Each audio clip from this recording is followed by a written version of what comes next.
तो एक चीज जो ग्राम गोबर में 300 करोड़ इसमें जीवाणु जो होते हैं, और जो गाय दूध नहीं देती है उसके 1 ग्राम में 500 करोड़ होते हैं। क्योंकि गाय का दूध बनाने में जो उसकी एनर्जी चली जाती है, जब वो दूध नहीं देती है तो वो एनर्जी उन जीवाणुओं को पैदा करने में यूज होती है।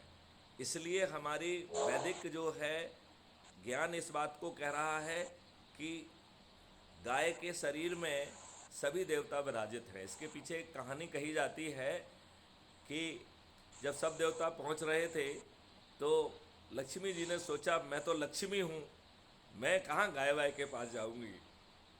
तो वो अपनी हट में बैठी रहीं।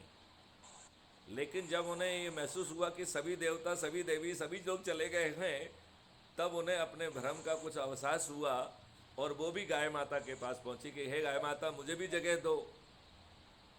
तो उन्होंने कहा कि लक्ष्मी माता जी, मेरे तो अब पूरा स्थान भर गया है, जो बची हुई जगह है आप देख लीजिए, जहाँ आपको जगह मिले वहाँ आप बैठ जाइए। तो लक्ष्मी जी गाय के गोबर में विराजित हैं। देसी गाय का जो गोबर है वो लक्ष्मी है। हमारी समृद्धता गाय के गोबर में विराजित है।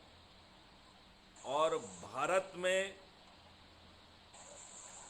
2025 के बाद किसी की जरूरत नहीं होगी कि वो गाय का वध कर दे। गाय का वध करने का मतलब है आपकी पूरी संपत्ति जब्त हो जाएगी, आप 10-15 साल जेल में सड़ेंगे और संभवतः आपकी जमानत का कोई प्रावधान नहीं होगा, क्योंकि आपकी समृद्धि की जड़ जो है वो गौ माता है। और ये साइंटिफिक बात है, ये कोई लाल टीका लगा के कोई आरएसएस का व्यक्ति बात नहीं कह रहा है। ये जो है जय गुरुदेव बाबा का प्रतिनिधि ये बात कह रहा है, जिसके बारे में अभी नरेंद्र जी बताएंगे कि जय बाबा गुरुदेव जी क्या कह के गए हैं।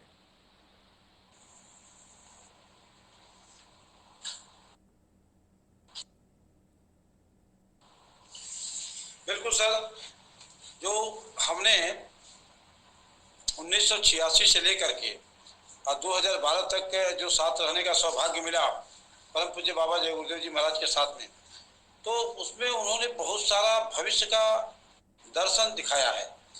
और उनके बारे में फ्लोरेंस जैसे भविष्यवक्ता, नास्ट्राडामस जैसे भविष्यवक्ताओं ने बहुत सारी भविष्यवाणी किया है। लेकिन बाबा जी ने जो भविष्यवाणी किया कि आगे चल करके इसी देश में कुछ ऐसे बच्चे पैदा होंगे, या तो स्कूल में पढ़ रहे हैं या तो थोड़े दिनों में स्कूल से वो बाहर चले जाएंगे, वो देश और दुनिया को बदल कर रख देंगे। उनका न्याय, उनका कानून, उनकी व्यवस्था इतनी जबरदस्त होगी कि मतलब कि अन्याय और जुर्म करने के लिए लोग 1 लाख बार सोचेंगे। लोग, उनका कानून बहुत सख्त होगा, अच्छों के लिए बहुत अच्छा होगा और बुरों के लिए बहुत ही सख्त होगा। वह व्यक्ति मानव इतिहास का बहुत समृद्धशाली और बहुत ताकतवर व्यक्ति होगा। और थोड़े दिनों में देखते देखते दुनिया के लोग उसके अनुसरण को करने लगेंगे। ये तमाम बातें जो कही हैं, और कहीं न कहीं से आज मैं दावे के साथ कह सकता हूं कि हमारे देश में एक आंदोलन चला था, जेपी आंदोलन, बहुत बड़ा आंदोलन हुआ था और इंदिरा जी के अगेंस्ट में हुआ था। और जब वो आपातकाल लगाई थी उस समय, थोड़े दिन पहले हमारे अन्ना हजारे जी ने एक आंदोलन छेड़ा था जन लोकपाल विधेयक को लेकर के। जन लोकपाल विधेयक क्या है, कैसे है, ये सब आप लोग नहीं है, कितना पावरफुल मॉडल था वो, लेकिन उस पर भी एक आंदोलन चला। लेकिन आज देश के अंदर एक ऐसा आंदोलन आजादी के बाद चला है, या तो वो आजादी के पहले आंदोलन चला था कि हमारे वीर सिपाही नेताजी सुभाष चंद्र बोस ने आवाज लगाया था, तुम मुझे खून दो मैं तुमको आजादी दूंगा। या तो 75 साल बाद वह इतिहास फिर अपने आप को दोहरा रहा है और ये कह रहा है मैथिली शरण गुप्त जी के माध्यम से कि आप अपराध मुक्त भारत मिशन से जुड़ो, मैं आपको महापरिवर्तित भारत दूंगा। ये बहुत बड़ी बात है, ये बहुत, वो आजादी की बात थी, ये महापरिवर्तित है, महापरिवर्तन की बात हो रही है। तो बहुत डिफरेंसेज है और डिफरेंसेज होना भी चाहिए, क्योंकि अब हमारा मुल्क आजाद हो गया, इसमें महापरिवर्तन तो होना ही चाहिए। लेकिन 75 सालों के दुष्ट राजनेताओं द्वारा जो 1860 के कानून हमारे ऊपर अंग्रेजों का थोपा हुआ है, जिसकी वजह से हो नहीं रहा है, जिसके परिवर्तन की लड़ाई हमारे श्री मैथिली शरण गुप्त जी कर रहे हैं। और हम लोग उनके साथ हैं और साथ हैं और साथ रहेंगे, साथ जिएंगे, साथ मरेंगे। मरेंगे नहीं, बल्कि ये नरेंद्र सिंह रहे या न रहे, लेकिन इनके साथ रहने का जो सौभाग्य मिला है उसी तरह से याद किए जाएंगे जिस तरह से किशन के साथ ग्वाल बाल थे।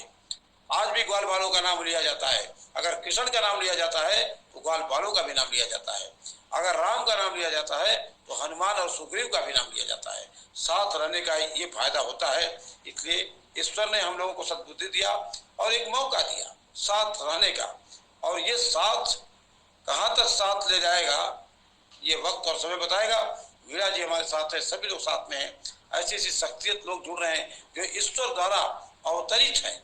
आप लोग ईश्वर द्वारा अवतरित हैं। इसी काम के लिए ईश्वर ने हमको आपको इस धरती पे भेजा है। बाल बच्चे पैदा कर रहा, उनकी रोजी रोटी की व्यवस्था कर रहा, ये तो लोग कर ही रहे हैं। हम लोग केवल इसके लिए नहीं है, हम लोगों को मालिक ने कुछ अलग बनाया हुआ है और तमाम संघर्षों से गुजारा हुआ है। डीजीपी साहब भी तमाम संघर्षों से गुजरे हुए हैं। कदम पोशी करते हुए इन्होंने भी कदम पोशी किया हुआ है। और कदम पोशी कैसे करते थे, ये उस समय के लोग इनके नाम से थर्राते थे, चाहे पॉलिटिशियन हो चाहे अपराधी हो। लेकिन जाप तो कदम पोशी का ही था, लेकिन आपने कदम पोशी कभी नहीं किया। कदम पोशी करते तो आज पैनल पे इस तरह से बातें नहीं करती थी। अब माननीय नरेंद्र मोदी जी के अंदर बदबू आती है इस तरह का सेंटेंस भी धरती पे कोई पैदा नहीं जो बोल सके। वही बोल सकता है जो सूरज हो सकता है। इसलिए मैं सूरज को नमन करता हूँ। आप मुझे सर, हम इसका समर्थन करते हैं। राजस्थान का प्रदेश प्रभारी और राष्ट्र समन्वयक होने के नाते राजस्थान की ओर से हम आपको समर्थन प्रदान करते हैं और सहमति प्रदान करते हैं। जो भी कहा उसमें 100% हमें सच्चाई की अनुभूति हो रही है। और मैं ये भी बताना चाहता हूँ, साथ की जहाँ तक बात है, दूध और पानी, एक तरफ दूध है एक तरफ पानी है। तो पानी जब दूध में मिला दिया जाता है तो पानी की वैल्यू, उसकी कीमत भी दूध के समान हो जाती है। वहाँ पता नहीं लगता है कि पानी कौन सा है और दूध कौन सा है। तो साहब मैथिली शरण गुप्ता साहब हमारे लिए दूध के भांति हैं और हम मात्र पानी की भांति हैं। तो इन्होंने अपने दूध में हमको समाहित किया है। हमारे को सौभाग्य प्राप्त हुआ इसका। तो हमारी वैल्यू भी उनके बराबर में हम अनुभूति करते हैं और हम गर्व महसूस करते हैं। और मैंने अनुभव किया अभी 3-4 दिन पहले कि गरीब से गरीब आदमी को तो ये पता पड़ा है कि ये फोटो किसकी है। तो मैं बोला मिथिलेश शरण गुप्ता जी की हैं, ये भूतपूर्व डीजीपी थे। तो वो कह रहे हैं कि इनकी छत्रछाया में वो सुरक्षण महसूस होता है उन लोगों को और वो जुड़ने के लिए लालायत भी हैं।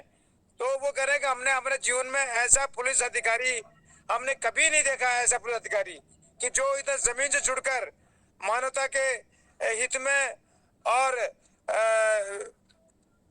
वन्य जीव प्राणी जगत के हित की बात करता है। तो वो क्या है कि हम पानी है तो अब हम अपने आप को फील हो रहा है कि हम दूध के समान होते जा रहे हैं, दूध की तरह फीलिंग हो रहा है। तो इसकी ये ज्यादा नहीं बोल के इतना ही मैं बोलना चाहता हूँ कि नरेंद्र सिंह जी ने जो जवाब दिया बहुत ही नपज जुला जवाब दिया है। ऐसी बात रखी इन्होंने, साहब ने भी ऐसी बात रखी है।